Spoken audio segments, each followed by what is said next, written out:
La paracha de Lech Lecha. Dieu dit à Abraham, « Je suis l'Éternel qui t'ai tiré d'Ur Kasdim pour te donner ce pays en possession. » Il répondit, « Dieu éternel, comment saurais-je que j'en suis possesseur ?» Il lui dit, « Prépare-moi une génisse âgée de 3 ans, une chèvre de 3 ans, un bélier de 3 ans, une tourterelle et une jeune colombe. » Abraham prit tous ces animaux, divisa chacun par le milieu et disposa chaque moitié en regard de l'autre, mais ne divisa point les oiseaux. Les oiseaux de proie s'abattirent sur les corps, Abraham les mit en fuite, le soleil étant sur son déclin, une torpeur s'empara du patriarche, tandis qu'une angoisse sombre, profonde, pesait sur lui. Dieu dit à Abraham, « Sache-le bien, ta postérité séjournera sur une terre étrangère, où elle sera asservie et opprimée durant 400 ans, mais à son tour, la nation qu'ils serviront sera jugée par moi, et alors ils la quitteront avec de grandes richesses. » Genèse, chapitre 15. C'est lors de la cérémonie de l'Alliance, dite entre les morceaux Ben Abetharim, que Dieu annonça au patriarche l'exil des fils d'Israël et leur salut futur. La problématique posée ici est pourquoi, le pourquoi de l'exil. Devant le silence du texte de la Torah, nos sages dans le traité Nédarim 11 avancent que Abraham fut puni à la suite des doutes qu'il aurait émis, suite à la promesse divine, comment saurais-je que j'en suis possesseur? Bamé Eda Ki Irachen. Là encore, les avis sont partagés. Rabbi Ria, dans Genèse Rabbah, soutient que le patriarche, n'étant pas sceptique, mais au contraire, il cherchait à savoir par quel mérite la terre d'Israël lui serait octroyée. Nos sages dans le traité Brachot 7 feront l'éloge du patriarche, qui le premier appela Dieu Adon, le Seigneur, Adoni, Elohim.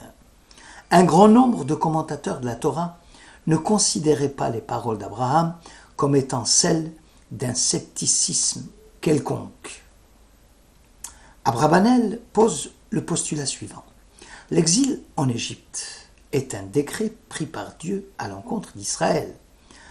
Alors, pourquoi les Égyptiens furent-ils sanctionnés?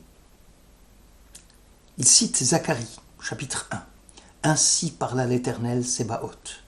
Je suis rempli d'un zèle ardent en faveur de Jérusalem et de Sion, mais j'éprouve une violente colère contre ces peuples qui vivent si paisibles, car alors que je n'étais qu'un peu irrité contre Israël, ils ont, eux, coopéré à la ruine. » Dieu a parlé d'asservissement, d'oppression de la nation juive.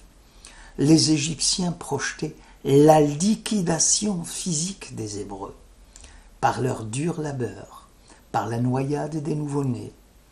C'est là le sens de l'expression « Dan Anochi ». La nation qu'ils serviront sera jugée par moi. Dieu souhaiterait contrôler si la mise en application de la peine correspond à la lettre et à l'esprit de la sanction infligée par lui à son peuple. En tout état de cause, les plaies qui se sont abattues sur l'Égypte furent toujours précédées d'un avertissement leur signifiant qu'il y avait une limite à ne pas franchir en matière d'abus d'autorité et d'arbitraire. Car la soumission à des violences ici était voulue le fait de Dieu.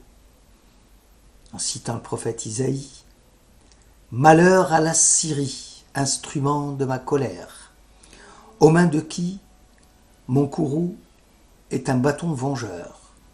Je le déchaîne contre une nation perverse, Israël. Je lui donne pouvoir sur un peuple, objet de ma réprobation, pour y exercer le pillage, pendre ses dépouilles et le fouler aux pieds comme la fange des rues. Mais lui, la Syrie comme l'Égyptien, ne l'entend pas ainsi. Semer des ruines, voilà son dessein.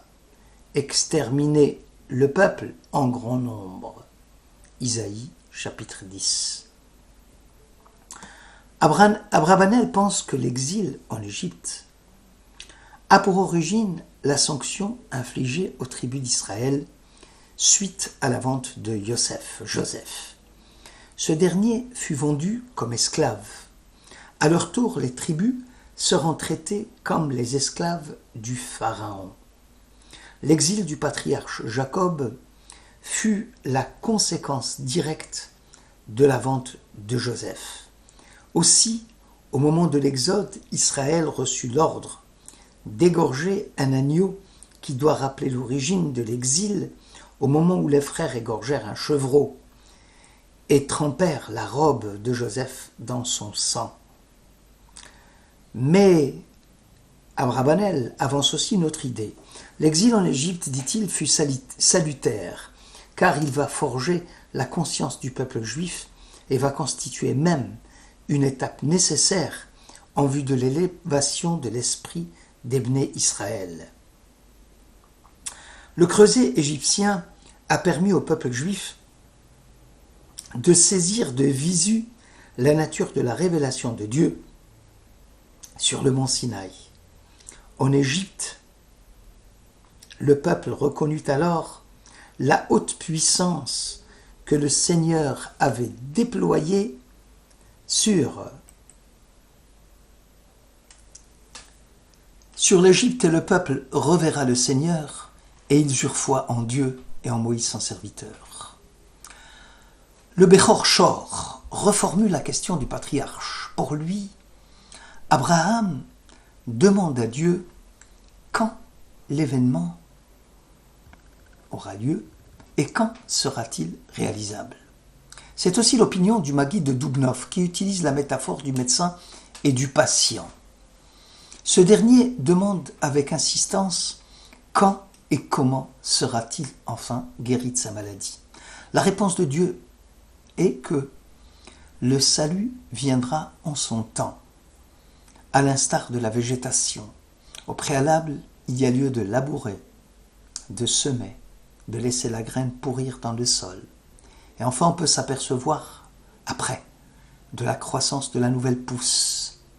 L'assujettissement, l'humiliation seront les signes avant-coureurs de l'annonce de la fin de l'exil. Ceux qui sèment avec une larme feront la récolte avec allégresse. La datation de l'événement à venir revêtait une grande importance pour le patriarche. Peut-être s'imaginait-il que de son vivant, il allait prendre possession du pays d'Israël. Aussi Dieu lui signifia que c'est la 4e génération après lui qui, après une oppression de 400 ans, héritera le pays d'Israël. L'Octave Sopher soutient que Abraham demanda à Dieu d'exercer de son vivant un droit de jouissance sur la terre d'Israël, de sorte qu'il ne se sente pas étranger sur une terre qui sera destinée à ses enfants. Dieu lui a répondu que s'il se sentait étranger sur sa propre terre, ses enfants seront étrangers dans un pays qui n'est pas le leur. En conséquence, mieux vaudrait attendre patiemment le jour promis par Dieu en vue de la conquête du pays. Le temps imparti à l'exil en Égypte était de 400 ans. Selon le Merilta, section Bo, Yitzhak était âgé de 60 ans à la naissance de Jacob. Jacob fut présenté au Pharaon à l'âge de 130 ans. Israël subit donc l'exil pendant 210 ans. Plus 60, plus 130, nous arrivons à 400 ans. Le terme étranger sera donc attribué aux patriarches, même lorsqu'ils eurent habité le pays d'Israël. et cela avant que ne commence même l'oppression en Égypte. Yitzhak habita Guérar. Guérar, Vayeshev Yitzhak Bigrar, c'est la racine guerre, l'étranger. Nous sommes venus habiter ce pays. Yaakov utilisera le même verbe. Lagour ba'aretz banu. La promesse ici, sache-le bien, ta postérité séjournera sur une terre étrangère, be'eretz lo lahem, et qui connaît ici un regain d'actualité. Israël, en exil, est toujours en terre étrangère, malgré les progrès de l'émancipation des Juifs, l'octroi de la nationalité et de la citoyenneté, les droits reconnus comme les autres citoyens du pays. Israël devra se sentir comme un corps étranger au sein des nations dans lesquelles il réside. Les Juifs, même s'ils le voulaient, pourraient jamais être comme les autres pour des raisons historiques, religieuses et philosophiques. La normalité juive en diaspora, nous dit le Midrash, c'est un leurre. Israël est un ordre spirituel dans lequel le naturel et le sacré, l'humain et l'ultime entrent en alliance éternelle. Exister en tant que juif, c'est d'abord appartenir à vivre dans l'ordre spirituel du peuple juif, dans la participation à la sainteté de toute une communauté. Israël est notre arbre et nous sommes les feuilles. C'est l'adhérence au tronc qui nous tient en vie.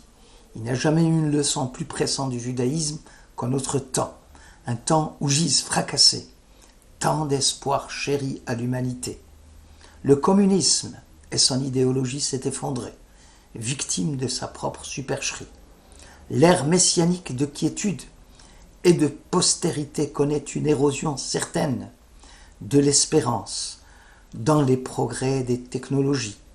L'Occident voulant balayer les vieilles croyances monothéistes et comprimer les différences identitaires pour les fondre dans un moule qui serait celui de la citoyenneté productive et conviviale, a produit le triomphe du matérialisme, l'esprit impitoyable de compétitivité et de rentabilité, le règne de l'applaudimètre médiatique, en politique comme dans le domaine culturel.